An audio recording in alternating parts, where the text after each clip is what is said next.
Hello everyone, welcome to Saroj Mishra YouTube channel में। YouTube channel पर आप सभी का बहुत बहुत स्वागत है। ब्रेकिंग न्यूज कह सकते हैं, without net and without PhD बन पाएंगे यूनिवर्सिटी में असिस्टेंट प्रोफेसर। यूजीसी ने फाइनली जारी कर दिया है नोटिस और गाइडलाइंस। तो यूजीसी की ऑफिशियल वेबसाइट पर अब आप देख सकेंगे कि दिशा निर्देश मीन्स गाइडलाइंस जारी कर दिए गए हैं और एक नोटिस भी रिलीज कर दी गई है, जिसमें काफी दिनों से चर्चा चल रही थी। काफी दिनों से आप कई वेबसाइट पर यूट्यूब चैनल्स पर आप देख पा रहे थे कि प्रोफेसर ऑफ प्रैक्टिस नाम से एक पोस्ट क्रिएट की जाने की बात थी, जिसमें नेट की जरूरत नहीं होगी, पीएचडी की भी जरूरत नहीं होगी और फिर भी असिस्टेंट प्रोफेसर बन सकेंगे यूनिवर्सिटीज में एंड कॉलेजेस में। तो फाइनली अब यूजीसी की ऑफिशियल वेबसाइट पर ये कंफर्म नोटिस आ गई है गाइडलाइंस के साथ में। तो यहां तक तो ठीक है कि प्रोफेसर ऑफ प्रैक्टिस नाम से एक पोस्ट क्रिएट की जाएगी जिसमें नेट और पीएचडी की जरूरत नहीं होगी। तो अब डिटेल जो गाइडलाइंस जारी की है यूजीसी ने, इसमें क्लियर किया है कि फिर अगर नेट नहीं चाहिए, पीएचडी नहीं चाहिए, तो कौन से बैकग्राउंड से कैंडिडेट बिलोंग करने चाहिए जिनको प्रोफेसर ऑफ प्रैक्टिस पोस्ट के लिए एप्लीकेशन के लिए वैलिड माना जाएगा, या फिर कितनी एक्सपीरियंस की जरूरत है और किस टाइप के एक्सपीरियंस की, वर्क एक्सपीरियंस की जरूरत है। तो ये वीडियो आपके लिए बहुत ही यूजफुल रहने वाली है। तो चलिए, पूरी बात पे क्लैरिटी आपको मिलेगी, इस वीडियो को एंड तक देखें तो सिस्टमेटिकली सारी चीजें हम समझ सकेंगे। सबसे पहले चले आते हैं यूजीसी की ऑफिशियल वेबसाइट पर। Notices at the rate UGC section में आपको देखने को मिलेगा पब्लिश्ड ऑन 30 सितंबर 2022। 30 सितंबर 2022 को ये अपडेट आ चुकी है। UGC letter regarding guidelines for engaging professor of practice in universities and colleges. Letter भी जारी कर दी गई है और गाइडलाइंस भी जारी कर दिए गए हैं। तो पहले हम शॉर्ट में देखेंगे लेटर और फिर हम गाइडलाइन में समझेंगे कि क्या क्वालिफिकेशन चाहिए प्रोफेसर ऑफ प्रैक्टिस बनने के लिए और क्या एक्सपीरियंस एक्सपेक्टेड है। तो ये सबसे पहले जो है नोटिस है, पब्लिक 1 पेज की है सिर्फ, इसमें पढ़ते हैं हम। 30 सितंबर की डेट से यूजीसी ने रिलीज की है और इसमें सब्जेक्ट है guidelines for engaging professor of practice in universities and colleges. तो प्रोफेसर ऑफ प्रैक्टिस पोस्ट पर एंगेज करने के लिए यूनिवर्सिटी एंड कॉलेजेस के सब्जेक्ट लाइन है। इसमें लिखा है, इसकी जो मेन कंटेंट है वो मैं आपको समझा देती हूँ। The UGC has taken a new initiative of engaging professor of practice in HEIS। तो यूजीसी ने नया इनिशिएटिव लिया है जिसमें एंगेज किए जाएंगे अब प्रोफेसर ऑफ प्रैक्टिस। मतलब अभी तक सिर्फ बातें हो रही थी, अब एंगेज किए जाएंगे, मतलब हायर किए जाएंगे, उनके लिए वैकेंसीज आएंगी। किनके लिए? प्रोफेसर ऑफ प्रैक्टिस पोस्ट पर वैकेंसीज आएंगी हायर एजुकेशनल इंस्टीट्यूशंस में। हायर एजुकेशनल इंस्टीट्यूशंस का मतलब है सभी इंस्टीट्यूट, कॉलेजेस, यूनिवर्सिटी, सब कुछ। चलते हैं, अब बात करते हैं डिटेल्ड गाइडलाइंस की। तो ये रहा गाइडलाइन। अब गाइडलाइन में ये समझने की मेन चीज है कि फिर अगर नेट नहीं चाहिए, पीएचडी नहीं चाहिए, तो क्या क्या रिक्वायरमेंट है। Guidelines for engaging professor of practice in universities and colleges. सबसे पहले तो मैं आपको बता दूं कि ये 3 पेजेस की है। एक एक लाइन पढ़कर मैं आपको नहीं बताऊंगी। जो एलिजिबिलिटी है वो मेन है कि प्रोफेसर ऑफ प्रैक्टिस फिर कौन बन पाएंगे और कितने पोस्ट होंगे प्रोफेसर ऑफ प्रैक्टिस के। तो सबसे पहले यहाँ पर सबसे इंपॉर्टेंट चीज, the number of professor of practice in a मतलब एक किसी कॉलेज या यूनिवर्सिटी में नंबर जो है प्रोफेसर ऑफ प्रैक्टिस के should not exceed 10% of sanction post in HEI। तो 10% ही होने चाहिए। मतलब समझ लें कि किसी कॉलेज में 100 वैकेंसीज हैं, अगर किसी कॉलेज में 100 वैकेंसीज हैं तो उनमें 10 ही सिर्फ प्रोफेसर ऑफ प्रैक्टिस हायर किए जाएंगे। तो सबसे पहले क्लियर ये हो गया। ऐसा नहीं है कि प्रोफेसर ऑफ प्रैक्टिस से ही सारे वैकेंसीज फिल किए जाएंगे, ये नहीं है।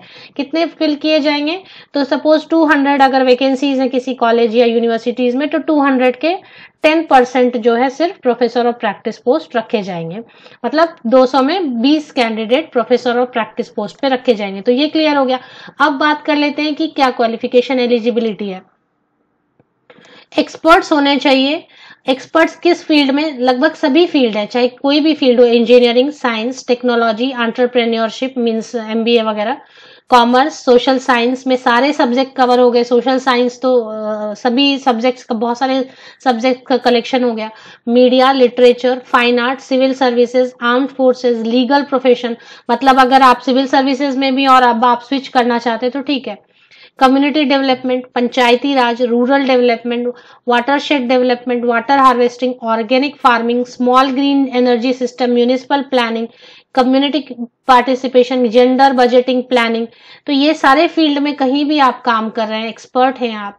इसके साथ ही साथ those who have proven expertise in their specific profession और role with at least 15 years of service or experience, preferably at a senior level, will be eligible for professor of practice।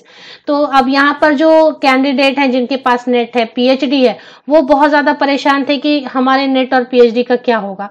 तो बिल्कुल आप नेट और पीएचडी के साथ सभी जितने भी पोस्ट हैं उन पर एप्लीकेशन डालने के लिए बिल्कुल एलिजिबल रहेंगे। सिर्फ 100 में 10 पोस्ट रहेंगे प्रोफेसर ऑफ प्रैक्टिस के लिए, और वो भी ऐसे कैंडिडेट होंगे जिनको कम से कम 15 साल की एक्सपीरियंस या सर्विस उन्होंने ऑलरेडी सीनियर लेवल पर दी हुई है, ऊपर दिए गए किसी भी फील्ड में।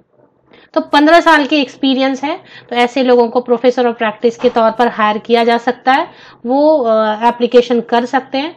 और इसलिए हायर किया जा रहा है ताकि जो रिसर्च का एक्सपर्टीज है पीएचडी कैंडिडेट वो अपने स्टूडेंट्स को देते हैं, या नेट आपने पास किया है तो काफी आपको नॉलेज है तो वो आप अपने स्टूडेंट के साथ शेयर करते हैं। तो ये जो प्रोफेसर ऑफ प्रैक्टिस पोस्ट पे आएंगे, ये इंडस्ट्री में क्या चल रहा है, कैसा चल रहा है, ये सारी एक्सपर्टीज स्टूडेंट्स को दे सकेंगे, मीन्स प्रैक्टिकल एक्सपोजर दे सकेंगे।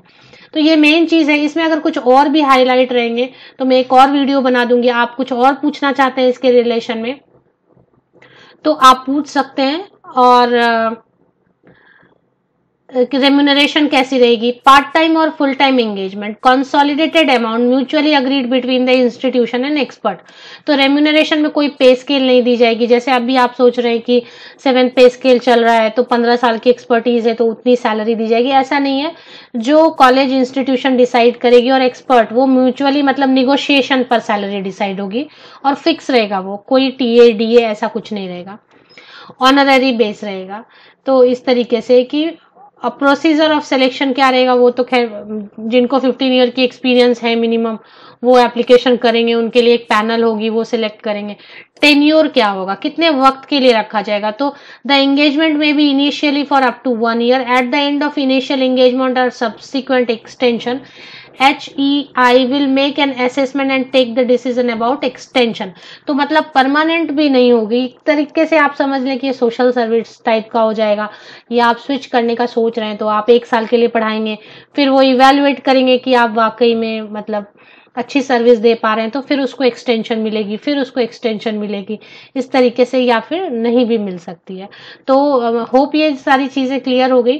The maximum duration of service of professor of practice at a given institution should not exceed 3 years and maximum 4 years। 3 साल या 4 साल से ज्यादा नहीं रहेगी प्रोफेसर ऑफ प्रैक्टिस की एक इंस्टीट्यूशन में।